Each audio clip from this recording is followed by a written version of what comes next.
നിർബന്ധമായ ഒരു നിർബന്ധ ബുദ്ധി ഉണ്ടായിരുന്നു. അങ്ങനെ ഇരിക്കെയാണ് ഹഫ്സ റളിയല്ലാഹു അൻഹയുടെ വീട്ടിൽ വെച്ച് പ്രവാചകൻ തന്റെ ഈ അടിമ സ്ത്രീയുമായി ശാരീരിക ബന്ധത്തിൽ ഏർപ്പെടുന്നത്.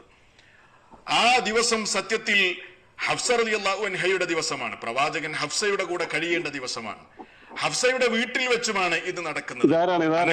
ഹഫ്സ തന്റെ പിതാവിന്റെ അടുക്കലേക്ക് പോയി തിരിച്ചു വരുമ്പോൾ പ്രവാചകൻ സല്ലല്ലാഹു അലൈഹി വസല്ലം ഈ രൂപത്തിൽ തന്റെ അടിമ സ്ത്രീയുമായി ബന്ധത്തിലേർപ്പെട്ട വിവരം ഹഫ്സ റളിയല്ലാഹു അൻഹ അറിഞ്ഞപ്പോൾ സ്വാഭാവികമായും ഒരു പെണ്ണ് എന്നുള്ള നിലക്ക് നീരസം പ്രകടിപ്പിച്ചു.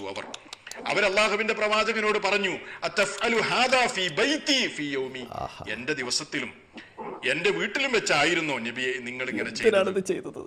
അത് അവർക്ക് അനിഷ്ടമായി എന്ന് പ്രവാചകൻ സല്ലല്ലാഹു അലൈഹി വസല്ലമക്ക് മനസ്സിലായി. അപ്പോൾ തന്നെ അള്ളാഹുവിന്റെ പ്രവാചകൻ അവരെ പ്രയാസപ്പെടുത്തേണ്ടതില്ല എന്ന നിലക്ക് തന്നെ അവിടുന്ന് പറഞ്ഞു, ഫഇന്നഹാ ഹറാമുൻ അലയ്യ,